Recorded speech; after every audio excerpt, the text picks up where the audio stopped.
Señoras y señores, muy buenas noches, bienvenidos a Caníbales, aquí por la pantalla de C5N en una noche especial, porque hay muchísima información, muchísimos análisis para compartir con todos ustedes. Hablaremos en instantes nada más de las definiciones de un Macri por otro Macri, ¿no? Hablamos de Mariano Macri, el hermano del expresidente de la Nación, en una entrevista que ha dado muchísimo material, creo, para analizar, y lo vamos a estar haciendo en esta mesa de trabajo. También hablaremos del fin del lawfare, o en todo caso, habría que preguntarse si estamos cerca del fin del lawfare en la República Argentina. Se van cayendo las causas inventadas para digitar una parte del Poder Judicial y para perseguir opositores políticos. Bueno, hablaremos también de este tema. ¿Qué pasa con el memorándum con Irán? La causa, el alegato de la vicepresidenta de la Nación y una trayectoria que termina, o en todo caso empieza, en la deuda externa, ¿no? Y este es, creo yo, un abordaje sumamente valioso que nos ofrece la realidad. ¿Dónde se ubica la deuda para los países? ¿Cuál es la manipulación que existe en torno a esto? Y sobre todo, ¿acaso la pregunta sobre si se hipoteca o no el futuro de un país cada vez que se lo endeuda en moneda extranjera? Sobre todas las cosas, vamos a estar hablando también de esto. Bueno, por supuesto, del mapa electoral. Quedan algunos días nada más para el cierre de listas y vamos a estar aportándoles detalles. Pero ya saludamos a las señoras y a los señores caníbales de esta mesa. Natalia Salvo, buenas noches. Buenas noches, Julián, ¿cómo estás? Bueno, muy bien. ¿Qué vamos a tener hoy? Y hoy tenemos a un candidato de la oposición que la verdad ha dicho barrabasadas que atrasan 150 años, te diría así. Bueno, las barbaridades, ¿no? Van a ser analizadas aquí en esta mesa. Doctor Aníbal Fernández, ¿qué tal? Buenas noches. Va? ¿Cómo está? ¿Bien? Hay mucha bronca, pero mucha bronca en Gendarmería con todo lo sucedido, queriéndole cargar el sallo a toda la institución por parte de los responsables alcahuetes de Patricia Bullrich. Bueno, mucha bronca. Habíamos dado un anticipo la última semana, ¿no?, sobre ese tema. Bueno, hay detalles importantes para compartir. Doctor José Manuel Uroeira, ¿cómo está? Buenas noches. Buenas noches. Y bueno, parece que las próximas 48 horas Bolivia va a emitir alguna comunicación oficial de quiénes son las personas imputadas en la causa por rebelión. Así que es probable que las malas noticias se le sigan sumando al expresidente Macri. Y hoy es un día particularmente doloroso porque es el 18 de julio, un aniversario o más, 27 años de la impunidad en el atentado de la AMIA. Bueno, vamos a estar hablando de eso también. Doctor Roberto Feletti, ¿cómo está? ¿Qué tal? Buenas noches a todos y todas. Luis Toto Caputo, el de la Champions League, el ex ministro de Finanzas, ex presidente de Banco Central, hablando de deuda, le paga a los fondos buitres y a los bonistas que no entraron al canje 3 veces más de lo que se le pagó en los canjes 2005-2010. Pero además no hace oferta pública, son arreglos bilaterales. Eso le costó a la Argentina casi 12.000 millones de dólares y abrió la puerta para el endeudamiento de Macri, ¿no? Vamos a ver cómo se hace con las cifras. ¿Cuánto? 12.000 millones de dólares. 11.700 millones de dólares para hacer puntillosos y exactos con los números. Y le pagamos, los canjes 2005-2010 pagaban $65 cada 100 defolteados. El pago a buitres más bonistas que no ingresaron al canje pagaron $192 cada 100 defolteados. 500 a los fondos buitres y 135 a los bonistas que no entraron al canje. Nadie sabe cómo fue, porque podría haber sido, ¿no? Haga una oferta pública en los mercados, la aceptan, todos conocen el prospecto, no, arreglos bilaterales. Un acuerdo entre las partes. Compartimos la primera de las definiciones, después vamos a estar hablando del tema deuda. Ahora, un Macri por otro Macri.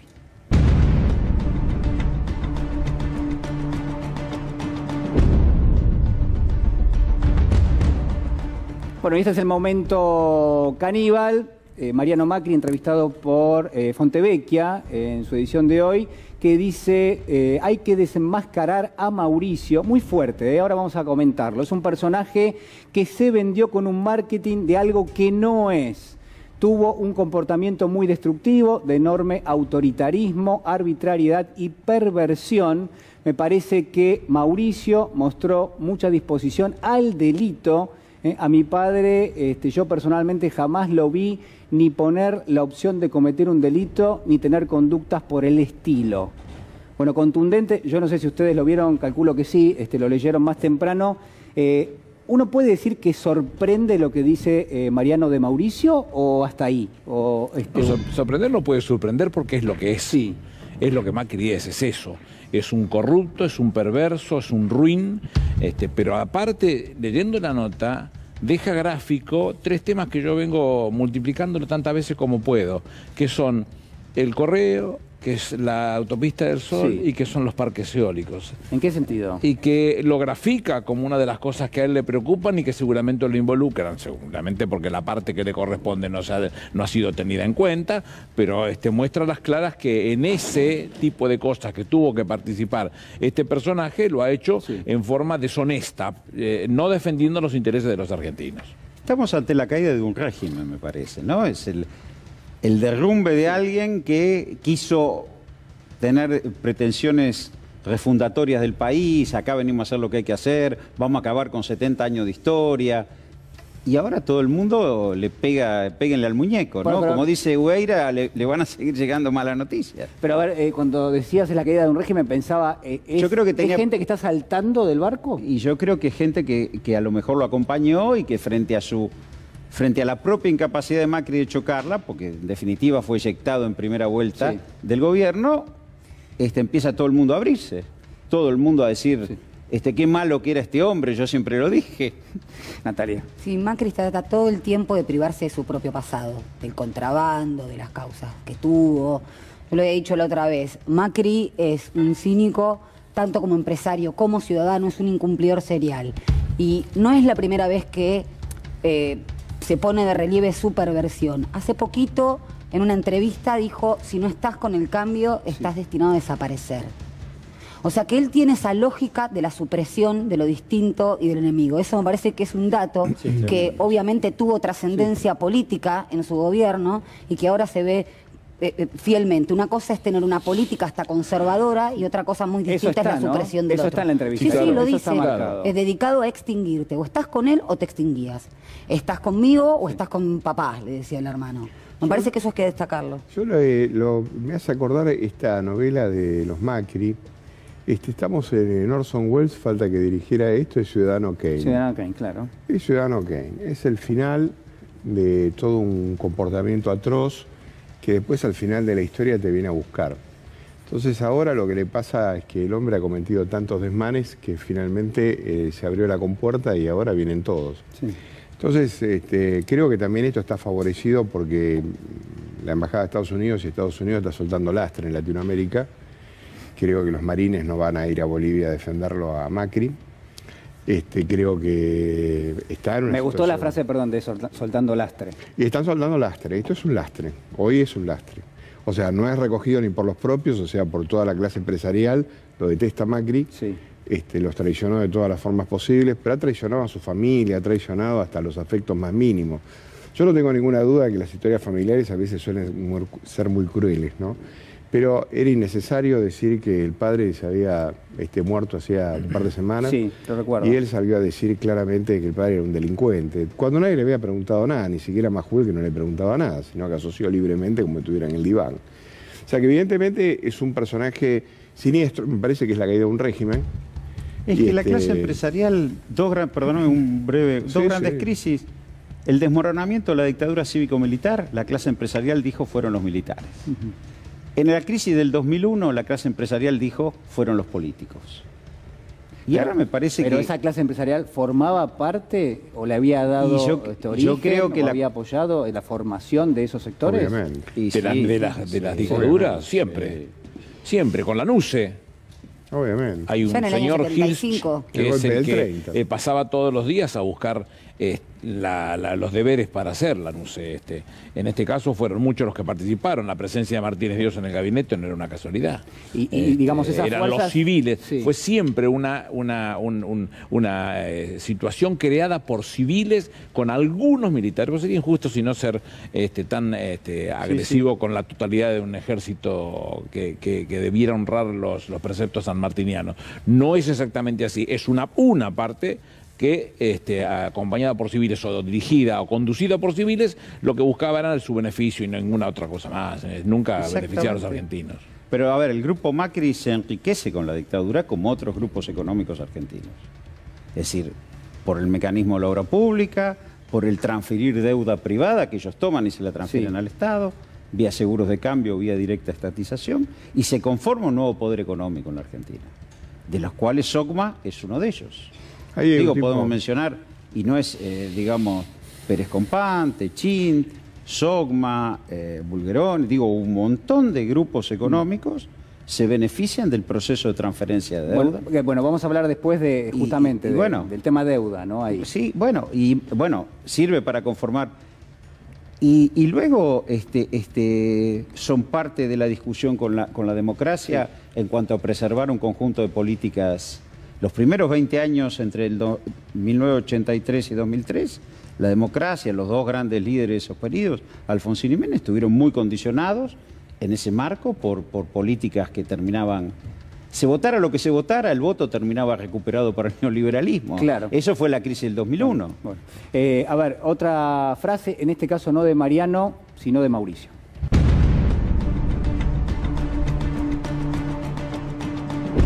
Tema Bolivia, Mauricio. ¿Usted formó parte, como dice el gobierno, del golpe de Estado a Evo Morales? Todo lo que está pasando es de vuelta otro papelón que está haciendo el gobierno argentino. Es un absurdo que de vuelta combina esto, ¿no? De la malicia y el delirio. Porque todos saben lo que pasó en Venezuela.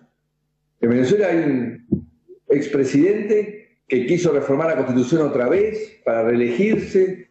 Para eso hizo un plebiscito. Perdió el plebiscito, forzó la... ¿En Venezuela o en Bolivia, perdón? En Bolivia. ¿En Venezuela o en Bolivia? En Bolivia. Diga que él está sorprendido de que yo haya hecho eso. De vuelta, él renunció a su cargo, a Yáñez la pusieron días después, en el medio fue la gendarmería, en el medio de los disturbios, nada tuvimos que ver con los disturbios que sucedieron y nada acredita, según la OEA y la Unión Europea, de que eso no haya sido dentro de una crisis institucional. Bueno, no nos vamos a volver detallistas, pero sí vamos a hacerlo, un poquito, por lo menos. No, pero esta catástrofe, solamente mirarlo, que esta bestia fue presidente de los argentinos, corrupto, ruin, no ha dejado cosas por hacer en perjuicio de los argentinos, y el tipo habla como suelto de cuerpo, como si todo estuviera bien. Es una cosa impresionante, que además confunde a Bolivia con Venezuela, que trata de armar un discursillo donde termina llamando a esta golpista y hoy detenida la presidenta electa. Es un despropósito lo que estamos viendo. Y además los organismos internacionales que cita, ¿no? La OEA, cuando todos sabemos el papel que jugó Luis Almagro. Pero que hoy reconoce el golpe. Hoy reconoce el golpe. Hoy reconoce el golpe. Lo que pasa es que en su momento y oportunamente, tanto las organismos internacionales como cierta parte de en ese momento el macrismo, por omisión tampoco se pronunciaron como se debían pronunciar. Pero además, el discurso de Macri es un discurso absolutamente vacío de contenido, es un hombre de paja, es un fronting. Atrás hay un plan, ahora hay un retire del lastre, como dice José. Me parece que hay que ver ahora con qué vienen, ¿no? Porque el poder real, el bloque de poder siempre va a encontrar entrar por las instituciones más debilitadas o con los regímenes políticos que más serviles le resultan para poder perpetuar un determinado plan económico. José. A mí me parece que este hombre, bueno, que no vamos a poner epítetos, pero Menem casualmente reformó la Constitución para ser reelegido, ¿no? Y da la casualidad que es una de las personas más admiradas por Macri. Miren qué casualidad. Y la reforma de la Constitución la inventó la Ciudad de Buenos Aires, la cual él gobernó. O sea que no sé qué le llama la atención de Bolivia. En segundo lugar, no es un problema de la Argentina, porque el problema es que lo que le van a reclamar ahora por rebelión son los bolivianos. O sea que si él piensa que acá le están armando una historia porque de alguna manera lo quieren perjudicar, habría que decirle que redirija los esfuerzos y contrate un abogado boliviano, porque el quilombo lo tiene allá, ¿no? Sí, claro, como partícipe necesario de esa sedición, ¿no? Del acto de sedición. Y de todas formas, sí, no es sedición, es rebelión, es más grave. Porque se alzaron contra la Constitución del Estado boliviano. Estuve leyendo el Código Penal boliviano, creo que es el 121, 123 del Código Penal, para ver si la norma es par y paso con la que nosotros tenemos como delito de rebelión. La única diferencia es que allá la pena máxima son 15 y acá son 30, por el pasado que nosotros tuvimos respecto a la rebelión. Pero yo podría decir que si miran los dos artículos son un calco. O sea que si lo piden, seguramente lo llevarán. Y para mí hay concurso ideal con los delitos, no sé, de contrabando, el Código Penal completo, con rebelión Porque el delito nace acá en la Argentina, pero se ejecuta en Bolivia. Claro, porque el móvil del sí. contrabando era sostener la rebelión. Por eso digo, o sea, el delito... me meto en un área... No, es que el delito nace... El El delito nace en la Argentina, pero se ejecuta en Bolivia. Entonces, debe ser concurso ideal con rebelión, con todos los delitos preparatorios que se hicieron acá en la Argentina. Ahora, ¿no hay en Macri una lógica de llevar la confrontación al terreno de la política? Y lo que termina pasando es que en los últimos días no hay voces de la política defendiéndolo. No, lo han corrido. No, y aparte le Él está manda, peleando y aparte su le supervivencia mandan, política. y aparte le mandan 3,5 millones de vacunas de Estados Unidos en un abrazo con la Argentina. La verdad que el hombre debe estar más que preocupado, ¿no? Sí, pero además, está volviendo aislado. a Bolivia, la exportación temporal, al no volver a la Argentina, pasa a ser un contrabando. Ah, Y yo creo que está aislado políticamente. De hecho, la presidenta de su partido tampoco se presenta a dar batalla electoral, es una señal fuerte. ¿Quién le ganó la interna subrepticia Por eso. a Macri? La moderación. Eso es Hay lo un que giro, puede preocupar. bueno, hay un giro a la moderación a nivel imperial. Yo creo que a nivel imperial empieza a haber un giro a la moderación. ¿Será Pero que era dentro de su mejor espacio que político. no la pusieran en la lista Saburri porque se va a tener que preocupar fuertemente por lo que está sucediendo en Perdón, Bolivia? y hay un elemento más, Sí. que quiero decir que el macrismo sigue funcionando. Hay un personaje muy importante dentro del ambiente de Macri que se llama Clusellas, que es el que ha manejado SOCMA toda la vida y era el secretario legal y técnico de la presidencia. Su señora hay que ponerle la lupa encima.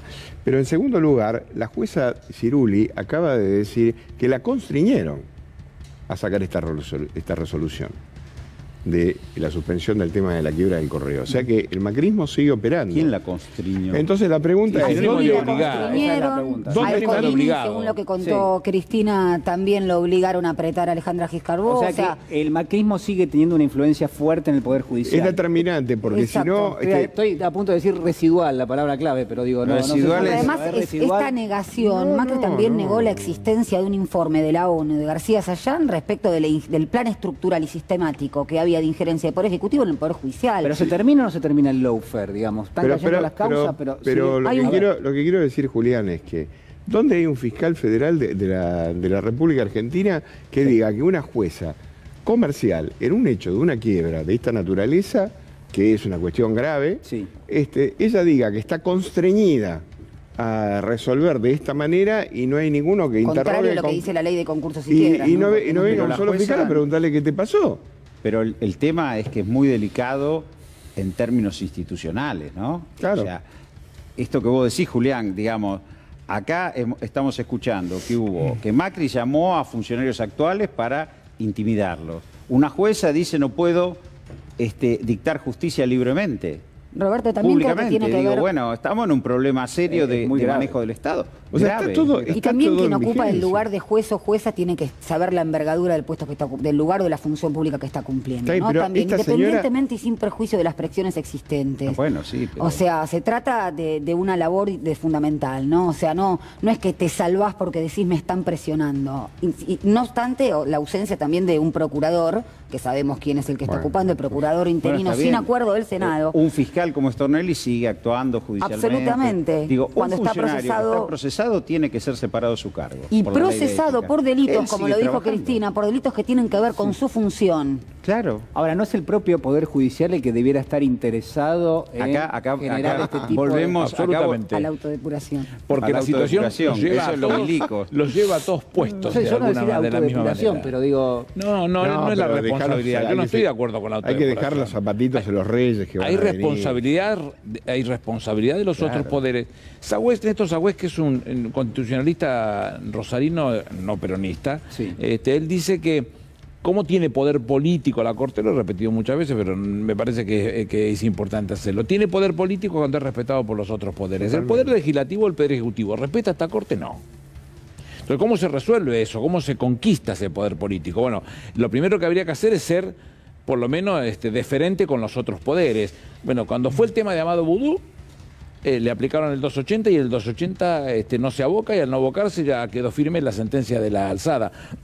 Es un tema horrible para tratar de buscar situaciones conforme o de acuerdo a lo que tendrían que hacer el trato entre cada uno de los poderes. Bueno, esta es la visión que vamos a tener nosotros en estos temas, que vamos a tener que mirarle y prestarle mucha atención. De acá tiene que haber modificación, y por eso las elecciones que vienen tienen tanta importancia en términos de los legisladores que lleguen a cada uno de los bloques, porque ahí hay que votar la modificación de la ley del Ministerio Público, que permite de una vez por tierra dar con este hombre que no tiene nada que hacer ahí, que está puesto de mala manera, con el dedo, y que además la ejecuta como se le antoja, sin ningún prurito. Bueno, hay que trabajar para eso. ¿No? Porque ellos hablan de alternancia y se niegan a votar una ley de Ministerio Público que efectivamente establece un mandato por un plazo determinado, por 5 años. O sea, pero que además en ningún lado de la Constitución dice que tiene que tener una mayoría especial. Las mayorías especiales son atributos específicos de los diputados constituyentes. Es el único que tiene ese atributo, específicamente.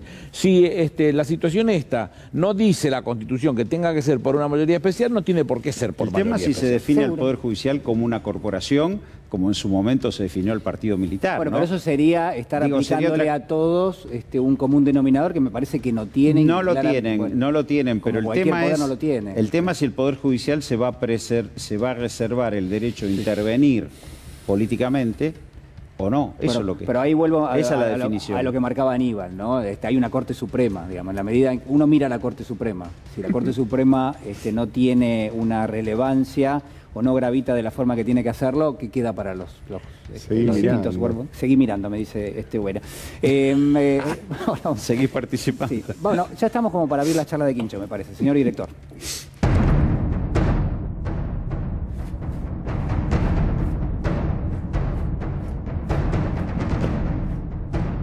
Bueno, el vino lo servimos en un ratito. Vamos a darle lugar a lo que fue para mí una definición brillante que hizo la actual vicepresidenta en el alegato por la causa del memorándum con Irán. ¿Por qué brillante? Por varias cuestiones, pero sobre todo porque sigue siendo un eje rector de la política argentina, la actual vicepresidenta, y sigue ofreciendo muchas formas de abordar la realidad, de leer lo que pasa en la realidad de todos los días, no solamente en el plano de lo judicial, sino mayormente en el plano de lo social, de lo político y de lo económico. Vamos a compartir el siguiente concepto importantísimo para analizar esta noche. Este memorándum, lo de vialidad, lo de dólar futuro, todo está armado para denostarnos a nosotros y que el pueblo argentino pueda entregarse débilmente a lo que siempre hicieron desde afuera, dominarnos a través de la deuda. Esto es lo que pasó en la República Argentina. Esto es lo que pasa con el memorándum de Irán. No hay otra cosa. Todo eso que dicen es increíble. Me duele tanto. ¿Saben por qué me duele tanto? Porque yo tengo 68 años. Ya fui presidenta 2 veces. No me mueve nada más que el dejarles un país a mis hijos y sobre todo a mis nietos y a mis nietas mucho mejor del que recibió su abuelo en el 2003. Esto es lo único que me mueve. Parece ser que no lo entienden. Parece ser que solamente se rigen por lo que ven en los diarios. No pueden tener pensamiento propio para poder analizar un poco más profundamente de lo que sale en la televisión o de lo que sale en un diario. Así nos va y así nos va a ir a los argentinos. Bueno, hay muchos matices, muchísimos abordajes. Yo voy a marcar 2 nada más, y obviamente no quiero condicionar a nadie, pero digo, hay un componente moral en el tema de la deuda, del cual muy poco se habla, que es que establece una simetría total, ¿no? Cuando uno se sienta en una mesa de negociación y uno es deudor y el otro es el acreedor, claramente no puede haber ningún tipo de ecuación simétrica. El otro componente que también tiro en la mesa y que me parece importante es la deuda como dispositivo que te va a controlar a futuro, es decir, te dejo algo que se llama deuda, eso te va a controlar a futuro y te va a hipotecar todas las posibilidades que tengas en materia económica y de soberanía económica. Entonces digo, ¿la deuda desde este punto de vista es hoy un condicionante de la Argentina o no? Sí, claro. A ver, digo, el hecho, la política de endeudar al Estado es el condicionante de la democracia, es expropiarle a un gobierno popular la principal herramienta para ejecutar políticas públicas, porque digamos, si uno mira la política económica nuestra este tiempo, bueno, estuvo ocupada mucho tiempo en la reestructuración de la deuda con el sector privado, ahora está ocupada con la renegociación con el Fondo Monetario Internacional, les propio. ¿Y les propio qué? Los dólares se lo queda un sector privado muy chiquito, 86.000 millones de dólares se fugaron con Macri, y la deuda le queda al pueblo argentino a través del endeudamiento del Estado. Entonces, esto que señala claramente Cristina, que el lawfare o la persecución política está asociada a políticas de endeudamiento, bueno, lo decíamos la otra vez, el plan económico de Martínez de Oz no pudo haber sido ejecutado sin terrorismo de Estado. Y buena parte de lo que ocurrió en el macrismo, de un endeudamiento veloz, vertiginoso, 2 años con el sector privado y otros 2 años con el fondo, no pudo haberse ejecutado sin una política de estigmatización y persecución de los opositores. Esto es claro. No, le complemento de lo que dice Roberto. La situación que genera el hecho de endeudarnos en una forma desproporcionada no es inocente, fue pensada como uno de los caminos a seguir específicamente para generar futuro, digamos. Sí. Porque después lo escuchamos a la propia bestia esta que fue presidente, que te dice que nos endeudamos porque los bancos no nos prestaban, pero no les prestaban a él los bancos. Ya habían todo lo que habían podido tomar, lo tomaron a una tasa inexplicable, en una forma inexplicable, sin ninguna razón de ser. Y el propio ejemplo, ¿no? Melconian, presidente del Banco Nación por entonces, decía: yo estoy de acuerdo con que se endeuden, lo que no estoy de acuerdo es que lo tomen para gastos primarios. La realidad es que el despilfarro fue... Sí. Sin sentido, sin inversiones, sin generación de ningún tipo de posibilidades que nos muestren creciendo o generando producción. Pura especulación financiera. Absolutamente. Pura especulación financiera. Pero la bicicleta financiera. ¿Pero dónde está ubicada la deuda? ¿La deuda es causa o es efecto? Y en todo caso, si es causa, ¿de qué? Digamos, ¿qué es lo que anticipa? ¿Anticipa esto que tenemos hoy, que es que de la ausencia no podemos tener de la ausencia de soberanía económica y política también? Se me viene a la mente un tango, Aníbal, seguramente me vas a acompañar en esto. En la sangre me encajaste una bombilla y hoy me serruchás la silla cuando me quiero sentar, ¿no? O sea, eso es lo que hace el fondo, o lo que hacen los órganos multilaterales de crédito, condicionando obviamente la política económica y también la soberanía política. Pero digo, para conectarlo un poquito con el tema de la mesa judicial, yo lo decía siempre, es un medio, es un instrumento, ¿sí? Para armar causas judiciales, el espionaje, la persecución. ¿Para qué? Para poder crear este enemigo interno, esta quiescencia social, con la corrupción, con el narcotráfico, con los delitos, con lo que sea, y poder implantar un sistema especulativo para pocos y poder implementar también un sistema de distribución regresiva del ingreso. Obviamente transferencia de ingresos de los sectores más vulnerables a los sectores más enriquecidos. Antes fue con terrorismo de Estado, hoy fue a través de una mesa judicial, a través del espionaje y a través obviamente de la manipulación de la justicia. Ahora, la deuda es, digamos, la transformación en moneda dura de la sobreganancia. Mete un tarifazo. Las empresas se apropian de los consumidores. ¿Y luego qué hacen? Necesitan dólares para transformar esos pesos que cobraron.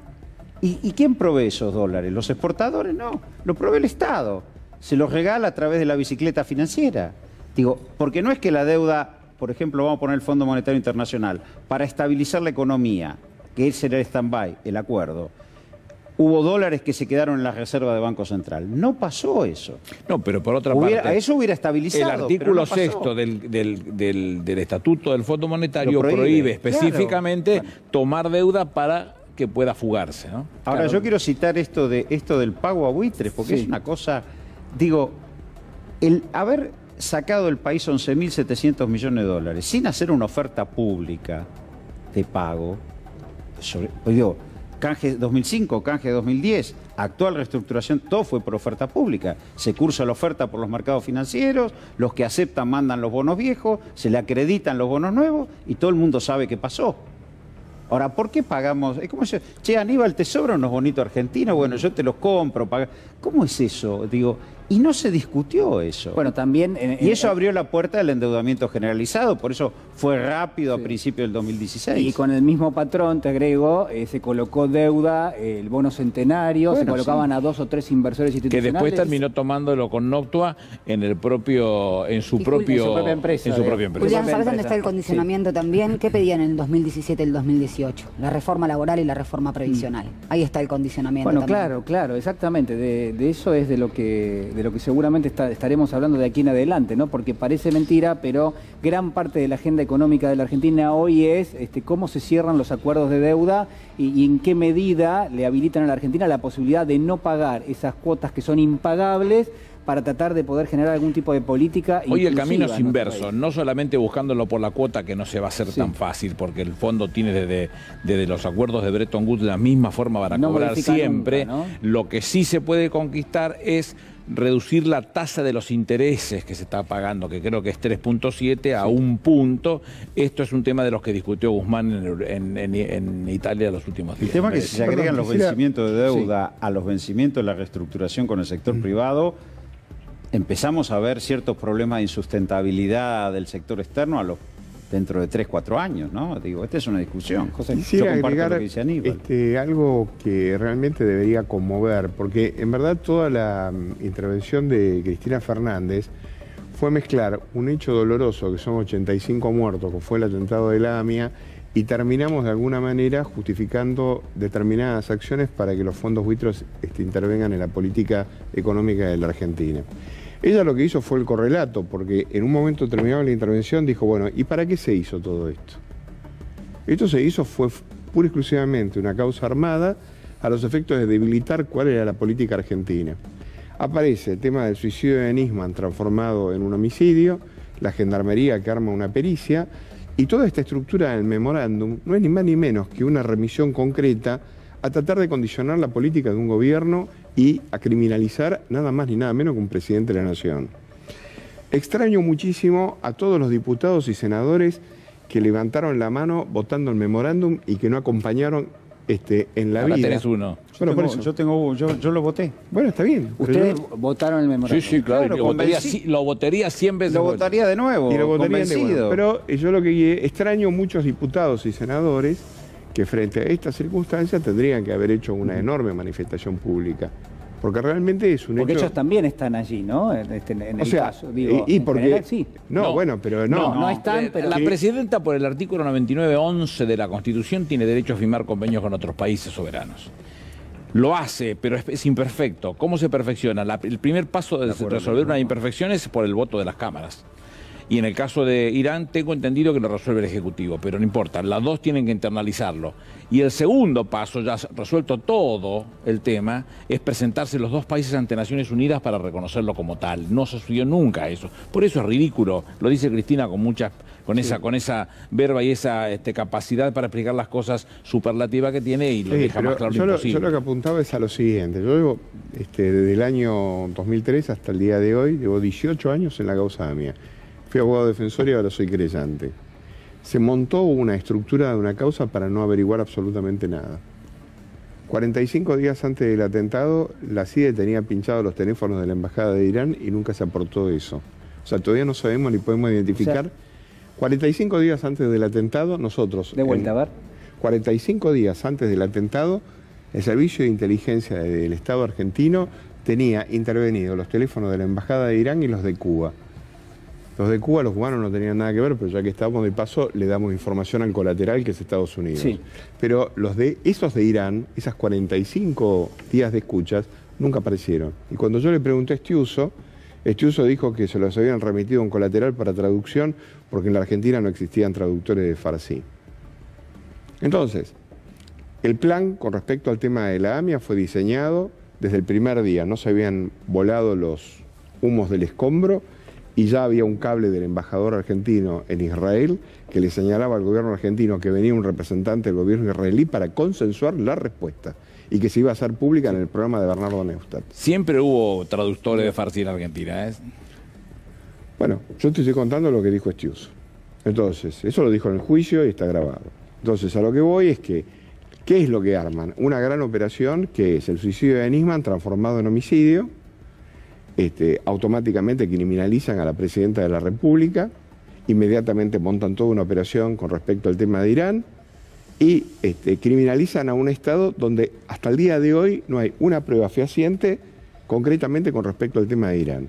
A mí me duele mucho porque hoy, casualmente, que es el día del aniversario, los únicos representantes que hay serios de toda esta cuestión es Memoria Activa. Pero el AMI y la DAIA no solamente que no han sido las querellas que teóricamente hubieran buscado el esclarecimiento, sino que fueron cómplices del encubrimiento. Entonces, escucharlo a Waldo Wolf referirse a este discurso que hizo la presidenta, que tiene tono antisemita, y en un canal vecino de ustedes, en el mismo programa, escuchar a una señora que estaba muy pintada diciendo que no sé por qué a Cristina le dieron las cámaras para que de alguna manera dijera lo que dijo. O sea, los tipos cuando realmente te agreden a vos y te destrozan, lo hacen con la complicidad de los medios de prensa y en la oscuridad de los despachos. Ahora, cuando un tribunal dice que vengan y transparenten y digan lo que tengan que decir para que la sociedad se entere, estos muchachos que están ahora, que son los defensores de la República, dicen que a esta mujer hay que amordazarla. Entonces, realmente es lo de siempre. Es un grupo de sinvergüenza. Los mismos tipos que agarraban y decían que el ruso Nisman era, pero lo peor de lo peor, después aparecían agarrando el cartelito "Todos somos Nisman". Claro, Es un país de hipócritas y de sinvergüenza. Yo coincido, exactamente mi análisis.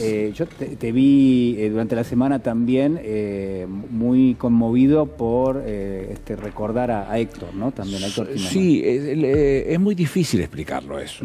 Cuando vos tenés un amigo que sabés que la está pasando muy mal y que su enfermedad no le va a permitir resolver los temas rápidamente, lo que está pidiendo el tipo es ir a tratarse. Lo que le han hecho es de canallas. Vivos o muertos son todos canallas los que hicieron esto.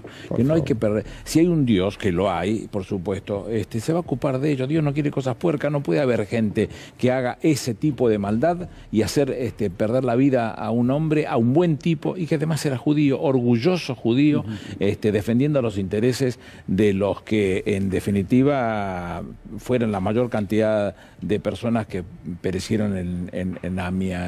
No fue un atentado contra los judíos, yo digo que fue un atentado contra los argentinos y desgraciadamente la mayor cantidad de la colectividad judía, pero muy doloroso desde ese punto de vista. Sí, fue canallesco, digo, todo el proceso del memorándum de Irán fue canallesco, porque fue acusaciones de traición a la patria, fueron una persecución ensañada con Héctor Timerman, hubo ensañamiento, hubo una cosa que roza cualquier incluso garantías constitucionales, digo. Sí, bueno, pero eso está asociado, y como lo dice Natalia, al modelo que quieren imponer y que es hoy, me parece, al que le están soltando todos la mano. Pero le y están tal vez soltando... a veces parece abstracto, ¿no? O que no tuvo repercusión en la realidad, sí. Y ver que la persecución judicial, el armado de causas, un juez que vulneró toda la Constitución Nacional como Bonadío, se cobró la vida de Héctor Timerman, que no se pudo defender y ni siquiera pudo ver la verdad, que la tuvo que poner en palabras muy emocionada Graciana, y también recordándolo, bueno, todos quienes fueron sus compañeros, Aníbal emocionado también, Cristina en su momento, o sea, no es una cuestión menor. Cuando hablamos de justicia, por supuesto que hablamos de una justicia fundada en las constancias de los expedientes, pero en este caso no había ni constancias de expedientes y además hubo un ensañamiento perverso y siniestro por parte de este sector del Poder Judicial que se cobró la vida de una persona. No, y aparte el uso concreto de la causa AMIA para que Borinsky y Hornos en la Cámara de Casación habilitaran lo que estaba totalmente muerto. Y ahora nos enteramos que resulta que Borinsky, el pariente de Borinsky, que es uno Ruinska, que es un abogado que trabaja, que estuvo conmigo sentado a la izquierda mía en el juicio de AMIA, resulta que era el intermediario para ver de alguna manera cómo reflotaban esta causa. Entonces, la verdad es que estos tipos no tienen costura. O sea, esto de Borinsky y de Hornos es una cosa incalificable. Entonces, que se dejen de joder con el tema de los muertos. A los muertos los únicos que les interesan son a los deudos. Yo defendí a Rivelli y el hermano se pegó un tiro por las consecuencias de toda esta actividad que hicieron estos tipos durante los años que lo hicieron. O sea, el Estado argentino se comportó en la causa AMIA como un auténtico delincuente. Y ahora van a ir a San José de Costa Rica, Argentina, denunciada por la acción en la causa AMIA y específicamente por el encubrimiento del atentado. Estas son las responsabilidades. Entonces quiero ver a todos estos muñecos que en la oscuridad y en los enjuagues y en las charlas de Quincho, pero en Olivos y cantidad de cosas, utilizaron la sangre de los muertos para hacer negocios. Porque esto es lo que dijo Cristina, finalmente terminaron la sangre de los muertos para hacer negocios. Ese Paul Singerman y toda la banda del lobby judío de los Estados Unidos. Paul Singer, sí. Singer, esa. Sí, me quedo pensando en esto. ¿Hay un nivel de conciencia de parte de la sociedad de que esto pasó en nuestro país? ¿O queda atrapado en un determinado sector de la sociedad, dirigente de la política, porque, a ver, pensaba también, a los empresarios también se los persiguió en los últimos años, ¿para qué? Para sacarle sus empresas, con una metodología relativamente parecida, es decir, te ponían en una salita, te decían, mirá que si no me vas y me firmás, si no denunciás a la expresidenta, digo, ya lo hemos visto. Y en aquel momento muchos empresarios, no lo decían en on the record, pero sí en off the record, decían, mira, me llamaron, me dijeron que si no decía esto, me sacaban una parte de mi empresa. Bueno, pero creo que eso también tenía que ver con la homogeneización de un bloque de poder económico Totalmente. empresario del macrismo. Los accionistas del Grupo Indalo, sin ir más lejos. Bueno, Claro. este grupo. Pero lo señaló Aníbal cuando habla, incluso identificado, energía, vialidades. Digo, aumento las tarifas, valorizo, vendo con las tarifas aumentadas, Totalmente. manejo información interna privilegiada, vendo, digo, Sí. es la conformación, pongo a mi familia para que blanquee. O sea, vale todo para tratar de capturar una Bueno, parte importante de la renta, en la renta, de la riqueza. en la dictadura cívico-militar, Vale todo, en vale la la Así vida, es. vale la No, no justicia, debiera vale- valer. No No, debiera. pero es la evidencia. Y bueno, es lo que ocurrió. a ellos les valía. Si vos Exactamente suprimís En lo la mismo. dictadura cívico-militar elegían quién podía tomar deuda, quién podía estatizarla y otros no. Pero acá por- estábamos con hablando de la objetivo. vida y la muerte de las personas, ¿no? También, digo, porque los valores que se tienen sobre la mesa. Lo que pasa es que al capitalismo Bueno, no se le importa rompieron ningún la valor. garantía Ese es el tema. constitucionales. Lo que hacen es disolver el antagonismo fundamental, que es esto, ¿no? El tema de la riqueza, el tema de... Sí, este capitalismo financiero lo que hace es ser voraz y tomar desde recursos naturales hasta los sectores estratégicos de la economía. Bueno, son las formas de captura, ¿no? Pero Que han bueno, Si a cambiado eso le de- das de pie, valorización, si a sí. eso le das pie para que puedan amalgamar con una parte del Poder Judicial y que actúa como ellos les guste o se comporte como ellos les guste, les están dando una ventaja que no existen, porque la situación respecto de la discusión, lo decían en las redes en estos días los que no conocían mucho el tema, decían, pero que Cristina se está hablando de una, parte que ahí creo que lo publicó, que habría que prestarle atención al fallo de la Corte de Nueva York. Es decir, bueno, hay un fallo que es Claren Corporation, que lo hizo Liendo, que no es ningún tonto y que realmente no lo hizo él, es decir, es una presentación de él donde la Corte hace referencia específica que primero está el derecho de los argentinos para resolver las cosas para después discutir el resto de lo que viene. En los tribunales de Nueva York, ¿no? Sí, Con respecto a ese tema. exacto. Pero la renta financiera durante el macrismo, con presidentes de Banco Central, que podemos citar a Sturzenegger, podemos citar a Caputo, podemos citar a Sanlerís, la renta financiera mensual era el 1% en dólares. Claro, eran- Entonces, frente a esa renta... Perdón, es lo que paga un bono del Tesoro en un año en los 1% Estados en Unidos. dólares, Claro, La no, colocación, lo ofrecían un día. Lo más del antiproductivo, dinero mensual. La colocación del dinero de reserva de los países. En Basilea paga 0,5 anual. 1% mensual. El hecho que vos Sí, podías entraban los dólares. 70% de tasa de interés anual, Sí, no es plata con un con- dólar estabilizado, porque entraban los dólares y después los fugaban. Una máquina de desfalco, ¿no? Sería una... Pero es lo que prácticamente dice una Cristina, máquina de eso no se puede defraudación. hacer en un formato político democrático. Totalmente. Digo, hay violación de garantías constitucionales que hablan ustedes, mis colegas abogados, mucho mejor que yo, pero por el otro lado había una renta financiera del 1% mensual, en dólares. Señores, ya nos vamos a meter nuevamente con este tema. Tengo como etiquetado en este momento escenas de macrismo explícito a la hora de armar las listas de Juntos por el Cambio. A ver, la compartimos. El verso de los 30.000 desaparecidos, el verso de los 30.000 desaparecidos. Si todo crimen contra una mujer es femicidio, ¿cómo se llama el crimen contra el hombre? Por hoy tenemos que pedir permiso para hacer cosas tan básicas como elegir el lugar a donde nos queremos ir de vacaciones. Me siento en bolas, genuinamente. Habiendo estudiado Derecho. ¿Y qué actividades están haciendo en los barrios vulnerables? Bueno, chicas, primero muchísimas gracias por acompañarnos. La verdad es que un gesto de valentía. Estamos acá en las casuarinas, ¿cómo no? Casuarinas. Las casuarinas, acompañando un par de comedores. ¿Vacunaría?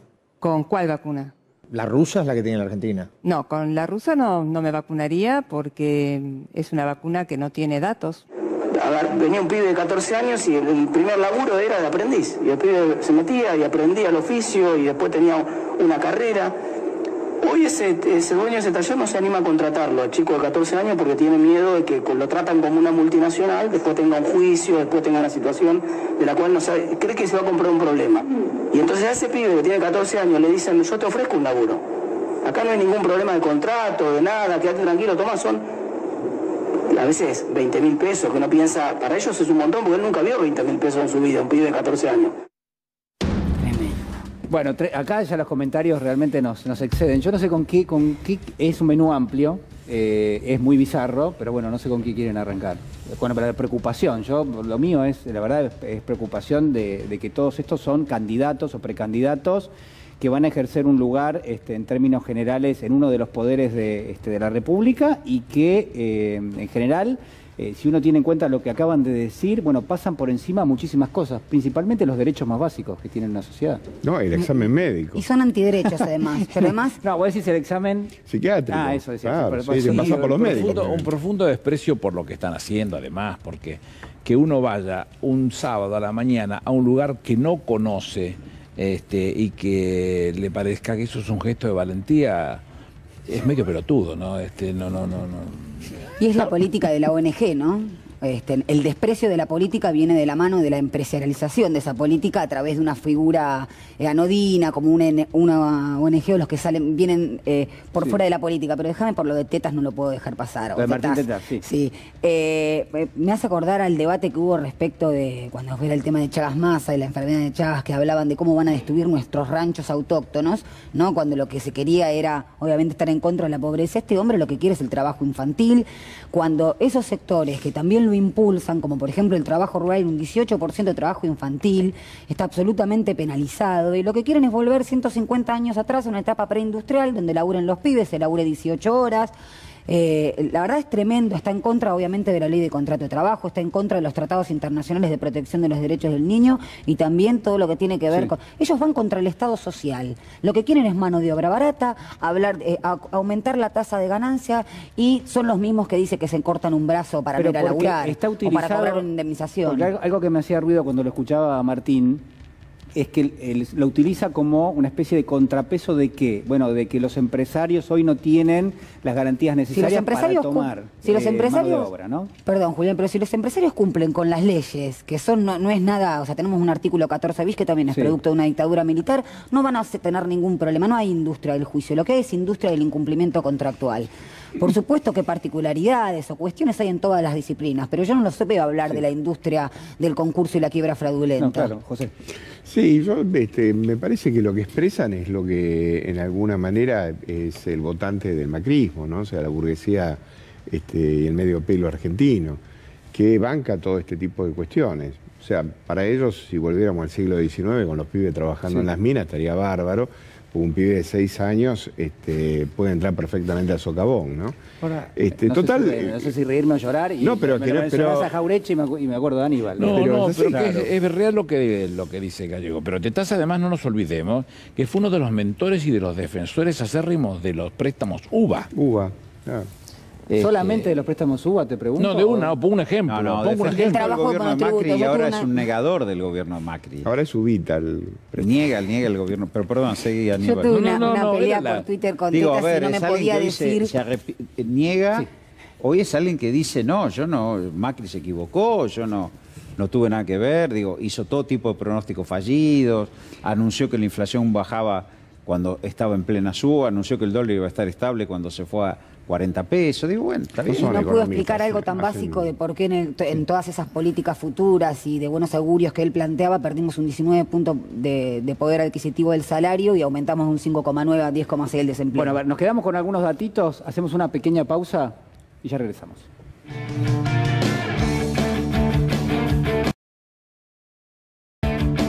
Muy bien, seguimos en Caníbales. Le voy a agradecer al Santa Evita, saben ustedes, en estas charlas de Quincho, que nos trae la mejor selección de pequeñas bodegas para que podamos disfrutar de los mejores vinos. Este que tengo en mi copa, una copa realmente muy, muy linda. Es un Bonarda. ¿Cómo sabes, José? Es impresionante como lo detecté enseguida. Bueno, es un Bonarda, exactamente. Mendocino, de una enóloga que se llama Mariana Onofrio. Se lo agradecemos, la verdad que muy rico. Vamos a hacer un brindis, ¿les parece? ¿Cómo no? Santa Evita Mariana Onofrio. Por Mariana Onofrio, exactamente. Sí, señor. Muchas Santa gracias. Evita está en Julián Álvarez, 1479. Salud, Salud, Salud para Julián. todos. Señor. Ahí, Salud. Muy bien. Compañera. Salud. Bueno, tenemos una frasecita para terminar de cada uno de ustedes, lo que quieran. ¿Por qué brindamos? Yo creo que hay que brindar por la reconstrucción de la República. O sea, me parece que es un hecho fundante lo que acaba de pasar en el otro día en el Tribunal Oral. Sí. Me parece extraordinario cómo quedaron expuestos. Me pareció una formidable intervención la del secretario de Justicia, de Mena, y la de Graciana Peñafort. Lloré junto con ella, así que no puedo decir nada porque me llegó hasta el corazón. Esperamos todos. Pero me parece que se produce un hecho fundante en cuanto a que han desenmascarado a los verdaderos crápulas que han utilizado a la justicia en una causa de esta magnitud, y me parece que es un hecho fundante. Y el otro hecho fundante es que seguramente ahora va a quedar más que claro todas las operaciones de este crápula, que ahora está en Suiza, pero que va a tener que venir. Y le aclaro que a la audiencia que no lo va a llamar Argentina, sino que lo va a llamar Bolivia. Bolivia. Aníbal. Hay mucha bronca en las justicias por un concurso donde participó Ruinska, que es el secretario del juzgado de Borinsky, sí, y donde Borinsky juez y no se excusó. ¿Qué tal? Ahí estamos. Roberto. Por el fin de los ciclos de endeudamiento. Bueno. Ya atravesamos 3.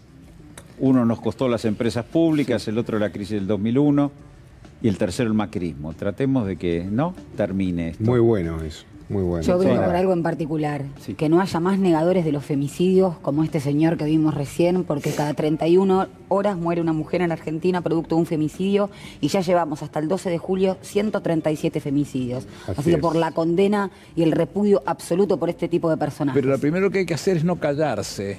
Hay que seguir insistiendo y diciéndolo tantas veces aunque aparezcan fachos de esta característica. Bueno, no hay que lo callarse. vamos a seguir haciendo. Bueno, yo brindo por este programa, que es un buen comienzo de todos los brindis de ustedes. Muchas gracias. Salud para muchas todos. gracias. Gracias, compañero. Compartimos la etapa de ámbito financiero, si les ¿Cómo parece no? bien. A ver, señor director, ahí está. Bueno, Martín Guzmán busca un canje y una licitación para mañana. Es un dato del mercado, es importante. Y bueno, hay otros títulos allí interesantes. Les recomiendo la nota ¿Quiénes son los dueños de la soja en la Argentina?